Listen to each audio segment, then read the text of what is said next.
அடி ஏதாவது வாங்கிங்களா சார்? நிறைய வாங்கியிருக்கு. நிறைய வாங்க. அப்போ சொன்னீங்களா அப்படி அடிக்காதம்மா கொஞ்சம் ஸ்லோ பண்ணுங்க அந்த மாதிரி? அவருக்கு டைமிங் கொஞ்சம் ராங்கா இருந்தது Darshana. Okay okay okay okay sir. Got it லை சார். போல நிஜமா அடிச்சிராத. ஐயோ ஐயோ ஐயோ.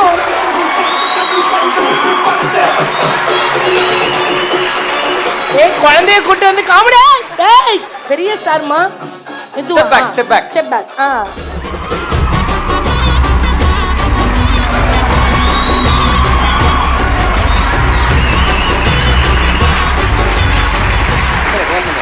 அந்த படத்துலயும் அடி வாங்குறவர் கொடுக்கறவர் இல்ல சார். ரியல் லைஃப்ல ஏதாவது இருக்கும் இல்லையா சார் அனுபவம்? ஒண்ணுமே தெரியாது.